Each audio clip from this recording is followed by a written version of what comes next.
South ఇండియాలోనే అతి తక్కువ ధరలకి రత్నాలనందించే ఏకైక సంస్థ 6JVR. Welcome to Suman TV.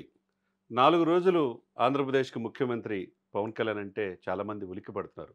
మరి అదే పవన్ కళ్యాణ్ గారు ఈ దేశానికి ప్రధానమంత్రి అయితే డెఫినెట్గా నేను ఎందుకు చెప్తున్నానంటే నాకున్న 2 దశాబ్దాల సమకాలీన రాజకీయాలపైన అనుభవరీత్యా చెప్తున్నా. 3.5 సంవత్సరాల నుంచి ఇదే సుమన్ టీవీలో చాలా ఇంటర్వ్యూలో డిబేట్లో కూడా చెప్పా. భవిష్యత్తులో ఈ దేశ రాజకీయాల్లో పవన్ కళ్యాణ్ ఒక ప్రకంపనలు సృష్టించబోతున్నాడు. ఆయన పేరు లేని రాజకీయాలు ఊహించడమే కష్టమని చెప్పాను. ఎందుకంటే తనకున్న దృఢమైన ఈ దేశభక్తి, జాతీయ భావజాలం, ఆయనకున్న కమిట్మెంటే ఈరోజు రాజకీయాల్లో దేశం మొత్తం పవన్ కళ్యాణ్ వైపు చూసేటట్లు చేయగలుగుతుందంటే అతిశయోక్తి కాదు. ఈరోజు ఫ్రంట్ లైన్ మీడియా, తెలుగు మీడియానే కాదు, తెలుగు సోషల్ మీడియా కాదు, front line media, electronic and print media కానీ కాదు, దేశవ్యాప్తంగా నేషనల్ మీడియా కూడా ఆయన వైపు చూపిస్తుందంటే ఆయనకున్న రాజకీయాల పట్ల ఆయనకున్న అభిప్రాయం, ఈ దేశం పట్ల ఆయనకున్న భక్తి అనే చెప్పుకోవచ్చు. ఎందుకంటే రేపు 26 నుంచి 30 వరకు ఈ 4 రోజులు సింగపూర్ పర్యటన నిమిత్తం చంద్రబాబు నాయుడు గారు ఆయన బృందం వెళ్తుంది.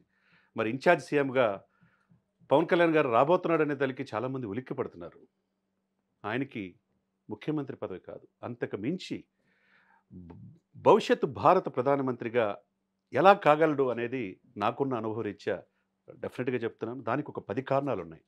ఎందుకంటే అది కూడా చాలా చక్కగా నేను పరిశీలించి నిన్న 2-3 ఈ 4 రోజుల నుంచి వస్తున్న వార్తల నుంచి చూసిన తర్వాత నాకున్న అనుభవరీత్యా పవన్ కళ్యాణ్ గారిని కానీ, మెగాస్టార్ గారిని కానీ, చంద్రబాబు నాయుడు గారు, రాజశేఖర రెడ్డి గారు, జగన్మోహన్ రెడ్డి అందరినీ దగ్గరగా చూశాం కాబట్టి వాళ్ళ యొక్క రాజకీయ అనుభవాలు, ప్రజలతో ఎలా ఉంటారు, భవిష్యత్తు మీద వాళ్ళకున్న అభిప్రాయం అన్నీ పరిశీలించిన తర్వాత నేను ఒక 10 పాయింట్లు రాసుకున్నా.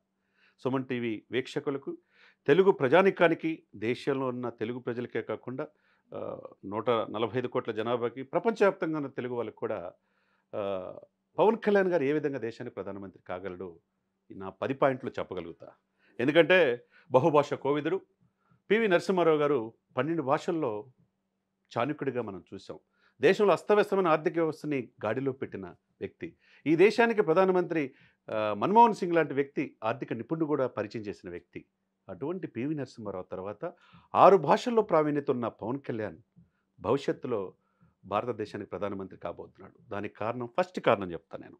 ఎందుకంటే నేను చెప్పాను కదా, నేను యూనివర్సిటీ చదువుకున్నప్పటి నుంచి రాజకీయాలు 2 దశాబ్దాలు చూసిన అనేక మంది రాజకీయ నాయకుల్లో మిగతా వాళ్ళకి లేనిదేంటి, ఆయనకు ఉన్నది ఏంటంటే ఫస్ట్ పాయింట్ ఆయనకున్న దేశభక్తి, జాతీయ భావజాలం, ఈ దేశం పట్ల అభిమానం, ఈ దేశానికి నిత్యం ఈ దేశం నాకేమిచ్చిందనేది కాకుండా ఈ దేశానికి నేనేమిచ్చానని నిరంతరం పరితపించే వ్యక్తి పవన్ కళ్యాణ్ గారు.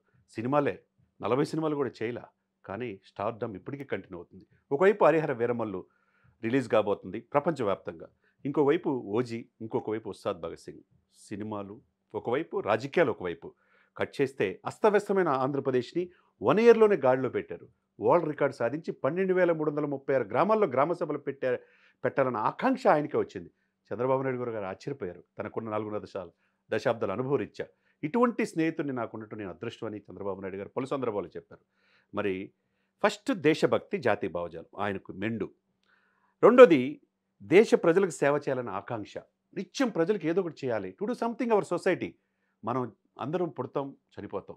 ఈ పుట్టుక మరణం మధ్య మనం ఏం సాధించామనేది ముఖ్యం. అది నిరంతరం తప్పించే వ్యక్తి. దేశ ప్రజల కోసం ఏదైనా చేయాలన్న ఆకాంక్ష ఆయనలో ఉంది. ఎందుకంటే ఇప్పుడు దాదాపు నాకు తెలిసి ఒక 100 కోట్ల పైనే సేవ చేశాడు. కౌలు రైతులకి 34 కోట్ల రూపాయలు తన బిడ్డల డిపాజిట్లు కూడా తీసేసి ఇచ్చాడంటే దాన్ని బట్టి అర్థం చేసుకోవచ్చు. ఏ రాజకీయ నాయకుడి నుంచి ఒక్క రూపాయి కూడా చందా తీసుకోవాలి. పార్టీకి ఫండ్స్ ఇస్తే ఆ ఫండ్స్ కూడా కొన్ని కోట్ల రూపాయలు వెనక్కి ఇచ్చేసాడంటే దాన్ని బట్టి మనం అర్థం చేసుకోవచ్చు.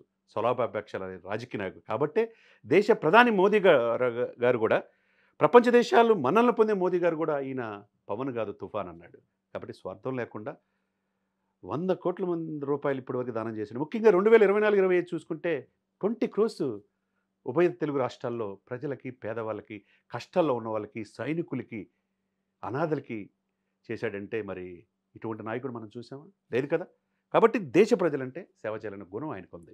మూడోది, ఏదైనా ఒకటి డెసిషన్ తీసుకుంటే ఆ డెసిషన్కి కట్టుబడి ఉండే వ్యక్తి. అన్నైనా, తల్లైనా, తమ్ముడైనా, ఎవరైనా ఒకటే అయినా. ఆ రోజు ప్రజారాజ్యం నుంచి మెర్జ్ చేయడం ఆయనకి ఇష్టం లేదు, జనసేన పెట్టాడు. అన్ననే విభేదించాడు. తర్వాత ఈ సుస్థిరమైన రాజకీయాలు కావాలనుకున్నాడు. మోదీ గారిని ఆ రోజే కలిశాడు. ఎప్పుడు? 2014లో. ఆ రోజుకి ఎవరికి తెలీదు. ఇప్పుడు 11 సంవత్సరాలు వరుసగా మూడోసారి ప్రధానమంత్రి మోదీ అయ్యారంటే, ఆ రోజు ఆకాంక్ష గుజరాత్ ముఖ్యమంత్రిగా ఉన్నప్పుడు కలిసి, మీరు ఈ దేశానికి ప్రధానమంత్రి కావాలని కోరుకున్న వ్యక్తి పవన్ కళ్యాణ్ గారు. 2014లో అనుభవం ఉన్న వ్యక్తి, రాష్ట్రానికి ముఖ్యమంత్రి కావాలని చంద్రబాబు నాయుడిని సీఎంగా చేశారు. మోదీ గారికి సపోర్ట్ చేశారు. 2019లో విడిగా పోటీ చేశారు. కొన్ని విధానాలు రాజధానికి ఇబ్బంది జరిగిందన్న ఉద్దేశంతో విభేదించారు బీజేపీని. మళ్ళా మోదీ గారే ఈ దేశానికి అవసరం అని చెప్పేసి 2024 ఎలక్షన్స్లో ప్రభుత్వ వ్యతిరేక ఓటు చెల్లకుండా జగన్మోహన్ రెడ్డి గద్దె దించాలనే ఉద్దేశంతో అటు బీజేపీ పెద్దలను ఒప్పించారు, ఇటు టీడీపీని ఒప్పించి ఈ మెర్జ్ చేయబట్టి ఇక్కడున్న ఆంధ్రప్రదేశ్లోని ఎంపీలే దేశంలో ప్రధానమంత్రి మూడోసారి ప్రధానమంత్రి అవడానికి కారణం ఏంటంటే, తనకున్న ఆలోచన, దూరదృష్టి, దాన్ని బట్టి అర్థం చేసుకోవచ్చు. సుస్థిరమైన ప్రభుత్వం మోదీ గారు ఈరోజు ప్రధానమంత్రి అవడానికి కారణం ఆ రోజు ఆయన తీసుకున్న స్టెప్. ఇంకొకటి, ఎందుకంటే మోదీ నాయకత్వాన్ని ఆ రోజే గ్రహించాడంటే ఎంత సున్నితమైన అతనికి అభిప్రాయం ఉన్నది, ఎంత దేశం పట్ల చిత్తశుద్ధి అనేది అందరూ అర్థం చేసుకోవచ్చు.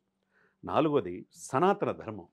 ఈరోజు 100 కోట్ల మందికి హిందువుల ప్రతినిధిగా 80% పాపులేషన్ హిందువులకి నేనున్నాననే ఒక భరోసా స్వామీజీలు, మఠాధిపతులు, పీఠాధిపతులు ఎవ్వరూ లేనిది ఈయన ఇవ్వగలిగాడు. 11 రోజులు ప్రాయశ్చిత్త దీక్ష చేసి, ఎక్కడో తిరుమలలో లడ్డు అపవిత్రం అయిందంటే 11 రోజులు ప్రాయశ్చిత్త దీక్ష చేసి కాలినడకన తిరుమల వెళ్ళాడంటే దాన్ని బట్టి తను అర్థం చేసుకోవచ్చు. తన బిడ్డను కూడా, నెక్స్ట్ జనరేషన్ అఖిరానందను కూడా తీసుకొని వెళ్ళి తమిళనాడు, కేరళ పుణ్యక్షేత్రాలు తీసుకెళ్ళాడంటే, హిందూ సనాతన ధర్మం కోసం నాకు పార్టీ కాదు, నాకు పదవులు ముఖ్యం కాదు, నా హిందువులకి గుడులు ధ్వంసం చేసిన, హిందూ దేవతల పట్ల అసభ్యంగా ఇది చేసినా చూస్తా ఊరుకోను, ఈ కోహనా లౌకికవాదులు, ఈ రాజకీయాలు నాకు ముఖ్యం కాదన్నాడంటే దాన్ని బట్టి అర్థం చేసుకోవచ్చు. మరి మిషనరీస్ క్రిస్టియన్స్కి ఉన్నప్పుడు, తర్వాత వక్ఫ్ బోర్డులు ముస్లిమ్స్కి ఉన్నప్పుడు హిందువులకి ఏది అని అడిగాడు తప్ప. మరి అడిగిన మగవాడు ఈ రోజు వరకు కూడా దేశంలో లేడంటే, మరి ఆ రోజు ఈరోజు ఆర్ఎస్ఎస్, విశ్వ హిందూ పరిషత్ లాంటి వాళ్ళు కూడా అందరి చూపు పవన్ వైపు ఉందంటే దాన్ని బట్టి సనాతన ధర్మం విలువ ఏంటో అనేది ప్రపంచానికి తెలియజేశాడు. ఇక అంటే ఆ రోజు అద్వానీ, వాజ్పేయి, ఈరోజు మోదీ, ఆ తర్వాత ఎవరు అని చూసుకున్నప్పుడు మనకి నలుగురే కనపడతారు. అమిత్ షా గారు కనపడతారు, నితిన్ గడ్కరీ కనపడతారు, యోగి ఆదిత్యనాథ్ కనపడతారు, అస్సాం హిమంత్ బిశ్వశర్మ అస్సాం చీఫ్ మినిస్టర్ కనపడతారు. ఇప్పుడు ఇంకొక వ్యక్తి ఎవరు కనపడతారు అంటే పవన్ కళ్యాణ్. వీళ్ళందరికీ ఉన్నది ఏంటంటే అందరూ పదవుల్లో ఉన్నారు. హోంశాఖ మంత్రిగా అమిత్ షా గారు ఉన్నారు, నితిన్ గడ్కరీ కేంద్ర మంత్రిగా ఉన్నారు, యోగి ఆదిత్యనాథ్ యూపీకి సీఎంగా ఉన్నారు, అస్సాం సీఎంగా హిమంత్ బిశ్వశర్మ ఉన్నారు. కానీ పవన్ కళ్యాణ్ గారు డిప్యూటీ సీఎంగా ఉన్నారు. అది కూడా చేయమంటే చేస్తున్నాడు తప్పితే పదవి ఆకాంక్ష లేదు. కాబట్టి భారత ప్రధానమంత్రి అవడానికి పర్ఫెక్ట్ లక్షణాలు ఆయన దగ్గర ఉన్నాయి. 4 లక్షణాలు ఇప్పుడు చెప్పాను. ఎందుకంటే మర్చిపోతాం, ఏదన్నా ఆర్డర్లో చెప్పలేని ఉద్దేశంతో రాసుకోవడం జరిగింది. 5వది పొత్తులు, దేశ పరిస్థితులు, రాజకీయ పార్టీలు, పూర్తి అవగాహన. ఆయన చదువుకుంది ఇంటరే, కానీ సమాజాన్ని చదివాడు. సమాజంలో రాజకీయ పార్టీలు ఆనాటి నుంచి ఈనాటి వరకు, బ్రిటిష్ వాళ్ళ నుంచి ఆ తర్వాత వచ్చిన పార్టీలు, ఆవిర్భవించిన సంఘటనలు, దేశంకి ఆయా పార్టీలు చేసిన తీరు అన్నీ కూడా పరిశీలన చేశాడు. చేసిన తర్వాత ఈరోజు మోదీ గారితోనే సుస్థిరమైన ప్రభుత్వం ఉండాలి, దేశ భద్రత ముఖ్యం అని చెప్పేసి మోదీ దగ్గరతో నడుస్తున్నారంటే దాన్ని బట్టి మనం అర్థం చేసుకోవచ్చు. టీడీపీ, జనసేన, బీజేపీని కలిసి ఆంధ్రప్రదేశ్లో అధికారం తీసుకొచ్చారు. ఇకపోతే ఎన్డీఏలో కూడా అధికారంలో చేయగలిగారు. 6వ పాయింట్, ఇతనికి అవినీతి అనేది లేదు. అవినీతి మచ్చలేని రాజకీయ నాయకుడు ఎవరైనా ఉన్నారంటే ఈ దేశంలో పవన్ కళ్యాణ్ గారు ఒక్కటే. ఎందుకంటే తన దగ్గర ఉన్న డబ్బుల్ని పేదలకు పంచే వ్యక్తి. తర్వాత స్వార్థం లేని రాజకీయాడు, పదవీకాంక్ష లేని పోరాటం. పదవుల మీద అసలు ఆకాంక్ష లేదు.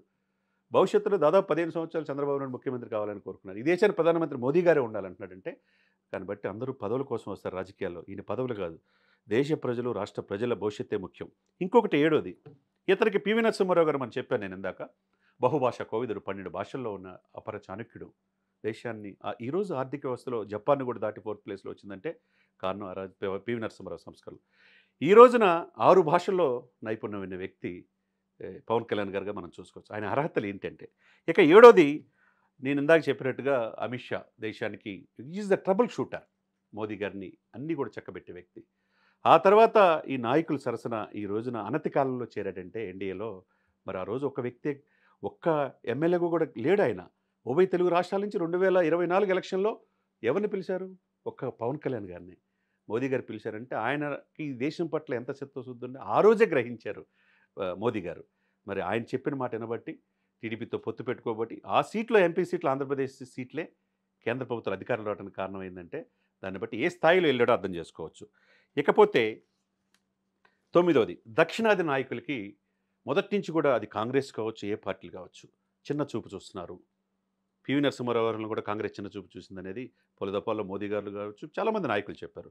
మరి దక్షిణాది నాయకులు అంటే ఓట్లు కానీ మీరు ప్రధానమంత్రి అవ్వడానికే ఆ ఎంపీ సీట్లు కీలకమా? మరి మాకు పీఎం అయ్యే అవకాశం లేదనేది చాలా నోటి నుంచి మా చిన్న చూపు అనేది ఉంది. ఆ అపప్రద పోవటానికి ఆ సేతు హిమాచలం ఈరోజు కాశ్మీర్ నుంచి కన్యాకుమారి దాకా బీజేపీ అధికారంలో ఉంది. దాదాపు 19 రాష్ట్రాల్లో. ఆ అధికారంలో లేని రాష్ట్రం ఏంటి అంటే తమిళనాడు, కర్ణాటక, కేరళ, తెలంగాణ, వెస్ట్ బెంగాల్. ఈ 5, 6 రాష్ట్రాలే.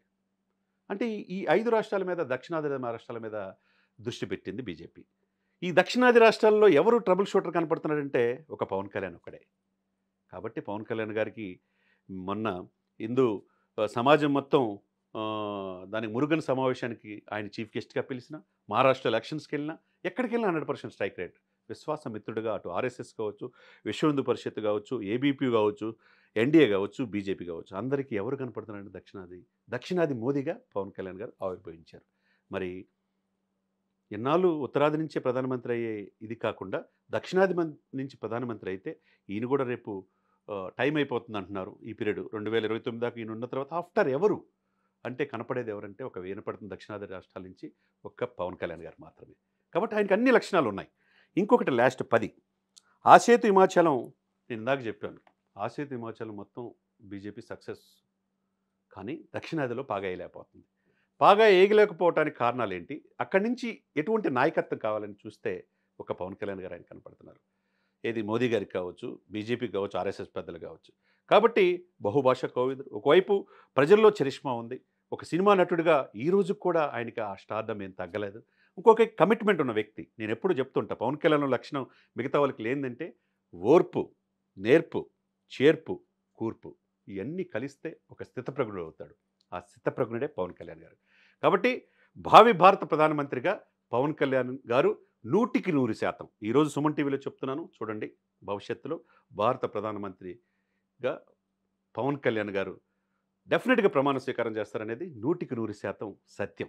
ఈరోజు 4 రోజులు సీఎం అంటేనే భయపడుతున్నారు. మరి దేశానికి ప్రధానమంత్రి అయితే ఈ దేశంలో సమూలంగా మార్చే అవకాశాలు ఉన్నాయి. ఒక తెలుగు వ్యక్తి, తెలుగు బిడ్డ, మెగా ఫ్యామిలీ నుంచి ఈ దేశానికి ప్రధానమంత్రి అయ్యే అవకాశాలు స్పష్టంగా ఉన్నాయనేది నాకున్న అనుభవరీత్యా చెప్తున్నాను. చాలామంది నేను ఇంటర్వ్యూలు చేసేటప్పుడు ఇదే సుమన్ టీవీలో చాలామంది చెప్పినప్పుడు పవన్ కళ్యాణ్ ఎక్కడ గెలవడు, రాజకీయాల్లో రాడు కదా అన్నారు. గెలుస్తాడు, ఈ కూటమిని గెలిపిస్తాడు, చంద్రబాబు నాయుడు సీఎం అవుతారు, పవన్ కళ్యాణ్ గారు మంచి ప్రాధాన్యత ఉంటుందని చెప్పిన అనలిస్టులో ప్రథమ స్థానంలో నేను ఉంటాను. అది సుమన్ టీవీలో ఎన్నో టాపిక్లో మనం చెప్పగలిగాం. కాబట్టి భావి భారత ప్రధానమంత్రిగా పవన్ కళ్యాణ్ గారు డెఫినెట్గా అవుతారు ఒకరోజు. అది మనం త్వరలోనే చూస్తాం.